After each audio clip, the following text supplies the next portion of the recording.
Police वालों ने बोला कि आपको या तो फिजिकल आके है ना कंप्लेंट लिखवानी पड़ेगी, और अगर आप फिजिकल नहीं आ सकते तो आप स्काइप पे आ जाइए। एक फ़ोन उसने मिलाने का वो किया नाटक सा, फिर उसने बोला कि ना आपका फ़ोन, आपका जो आधार कार्ड है वो तो हाई अलर्ट पे है, इस पे तो है ना अरेस्ट वारंट निकले हुए हैं।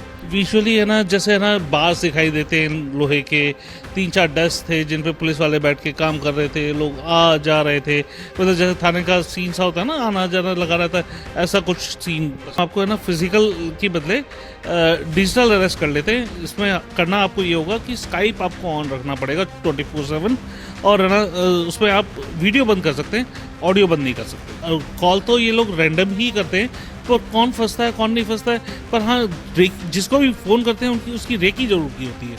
बाथरूम का दरवाज़ा नॉक करके बोला, गुड़िया ये आपके कंप्यूटर में से आवाज़ क्यों आ रही है? तब वो लोग डर गए कि किसी ने आवाज़ सुन ली है हमारी। किस दिन उस बच्ची ने आपको कोई ये बताया कि इस तरह से हुआ? उसने अपने भाई से डिस्कस करी। 29 तारीख की रात को उसने अपने भाई को बोला कि ध्रुव ऐसा है कि I am very happy today, मेरी ना डिजिटल बेल हो गई है। यूं तो साइबर अपराध दिन ब दिन बढ़ते जा रहे हैं, लेकिन आर्टिफिशियल इंटेलिजेंस के आने के बाद जो है इसमें वेरिएशन आ गया है। और जो नया मामला है वो शायद आपको सुनने में अजीब लगेगा। आपने अभी तक अरेस्ट सुना होगा, हाउस अरेस्ट सुना होगा, लेकिन जो नई डेफिनेशन है वो है डिजिटल अरेस्ट। अब ये डिजिटल अरेस्ट है क्या, जानेंगे। यहाँ पर हम मौजूद हैं फरीदाबाद के सेक्टर 21 में, और जिसके साथ बच्ची के साथ ये घटना हुई है उसके परिजन हमारे साथ मौजूद हैं। वो बताएंगे पूरी घटना क्या है और ये डिजिटल अरेस्ट क्या है। सर नाम बता दीजिए आप अपना। सुदीप मंगला। तो सर एग्जैक्टली क्या हुआ, कब हुआ? 12 तारीख को मेरी बेटी के पास एक कॉल आया रायपुर से। अक्टूबर मंथ 12 तारीख को है ना उसके पास है ना कॉल आया रायपुर से कि है ना हम लोग, नंबर वो रायपुर का हमको बाद में पता चला, पर उन्होंने बोला कि हम लखनऊ कस्टम से बोल रहे हैं, एक कोरियर है ना हमने पकड़ा है जिसमें बहुत सारे जाली पासपोर्ट और कुछ एटीएम या क्रेडिट कार्ड हैं उसमें, जो मनी लॉन्ड्रिंग का केस लग रहा है, और उसमें है ना आपका आधार कार्ड है लिंक। ठीक है, तो है ना अगर ये आपने नहीं भेजा है या आप इसमें इन्वॉल्व नहीं है तो आपको लखनऊ में थाने में आपको कंप्लेन लिखवानी पड़ेगी अपनी तरफ से। तो वो है ना घबरा गई और बताने के लिए अपनी माँ के पास आने लगी। तो इतने में ही है ना कॉल है ना वो ट्रांसफर होके पुलिस के पास चला गया। पुलिस है ना उस कॉल पे आ गई, और पुलिस ने जैसे ही पुलिस आई तो वो रुक गई और बोली कि पहले एफआईआर लिखवा देती हूँ, फिर माँ को बता दूंगी।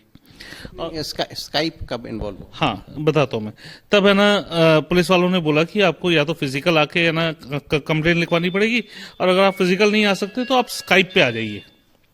तो उस समय से वो स्काइप पे चले गए, और उसके बाद है ना वो फिजिकल फोन पे नहीं स्काइप पे ही रहे पूरे टाइम पे।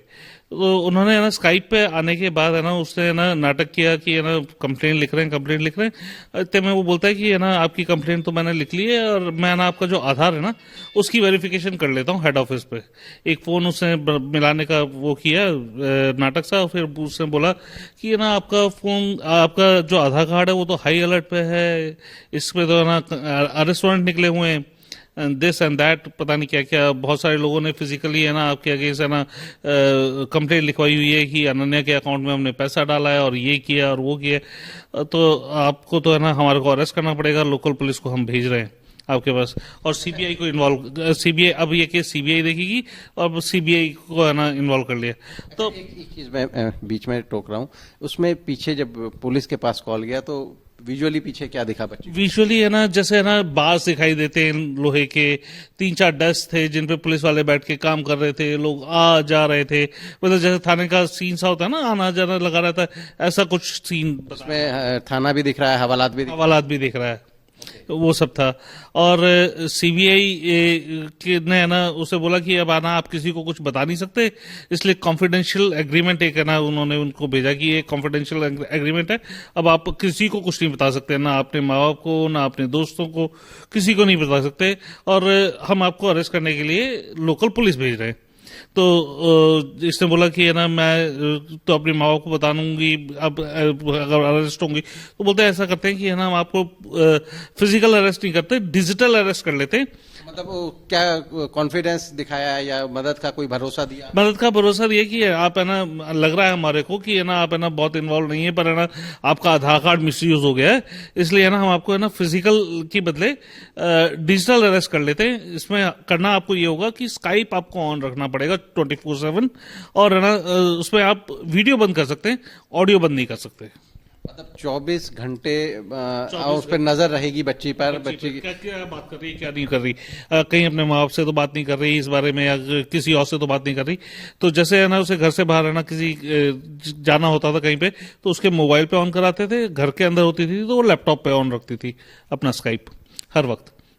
तो जैसे आजकल के बच्चे मतलब टेक्नोलॉजी फ्रेंडली भी हैं, तब भी किस तरह से बच्चे टेक्नोलॉजी फ्रेंडली है तभी फंस गए लगते हैं मेरे को है ना, जो 24 घंटे ये जो देखते हैं ना अपने OTT पे फॉरेन के सीरीज, इनमें है ना जिस तरीके से है ना वो फास्ट मूविंग चलता रहता है, जिस तरीके के डॉक्यूमेंट वहां पे फ्रेम होते हैं, उसी तरीके वो इंडियन टाइप के है ना कोई चालान, वो जो अरेस्ट वारंट था या एग्रीमेंट थे, कॉन्फिडेंशियल एग्रीमेंट, वो इंडियन स्टाइल के नहीं थे, वो उस तरीके के थे जो उसमें एम्बलम बने होते हैं फेडरल गवर्नमेंट के, और इस तरीके के वो इंडियन गवर्नमेंट के बने हुए हैं, इस तो, तरीके की चीजें थी। तो कहीं ना कहीं आपको ये लगता है कि बच्ची को स्पेशली टारगेट किया गया था, कोई रैंडम कॉल नहीं थी? मतलब जैसा कि आपने ये भी नहीं, ऐसा नहीं है, क्योंकि है ना कॉल तो ये लोग रैंडम ही करते हैं, पर कौन फंसता है कौन नहीं फंसता है, पर हाँ जिसको भी फोन करते हैं उनकी उसकी रेकी जरूर की होती है, मेरे को ये लगता है। किस तरह से आपको ये लगा कि बच्ची की रेकी की गई थी? क्योंकि है ना उसके है ना वीजा, वो कनाडा जा रही है,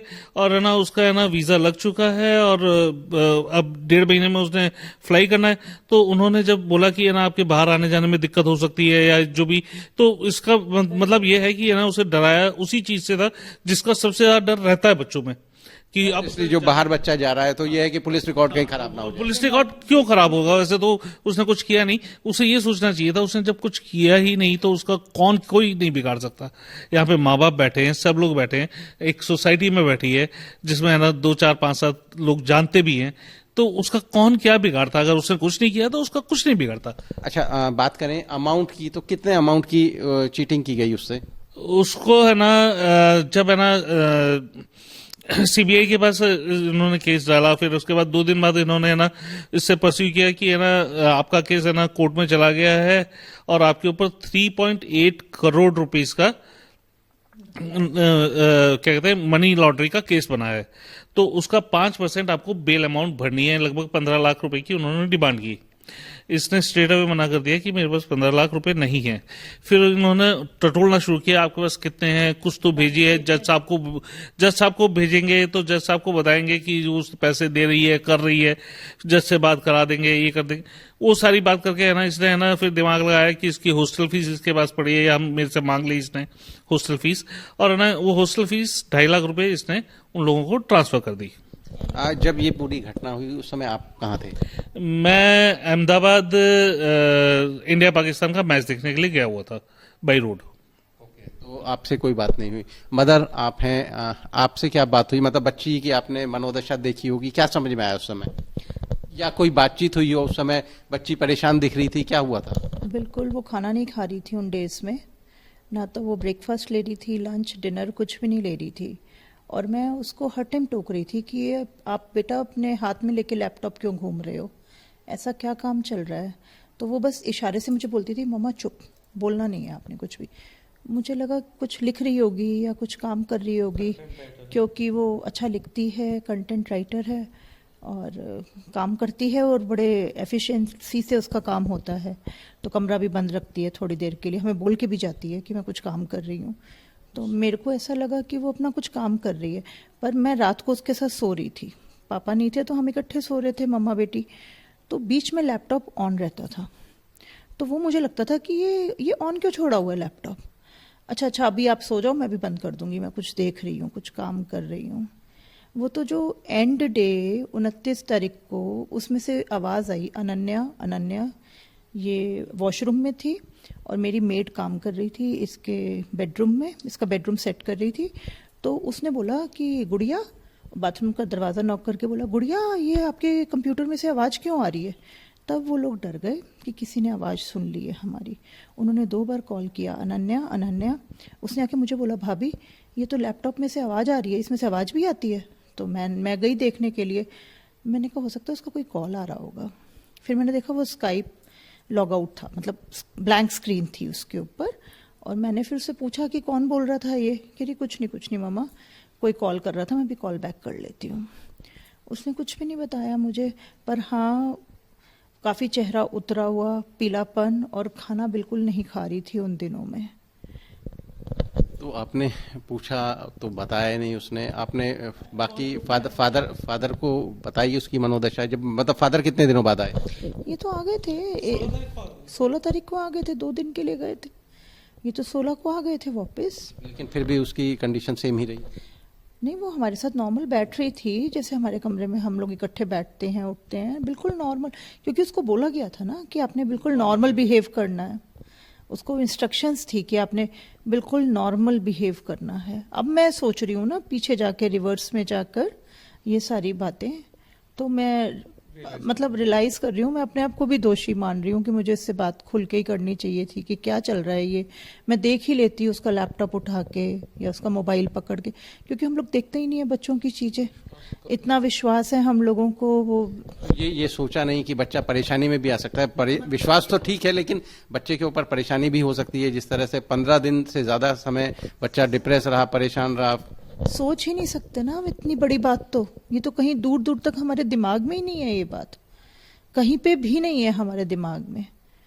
क्योंकि हमारे घर में तो सारा इंटरनेट का काम जितना भी है, अनन्या हेल्प करती है हम लोगों की।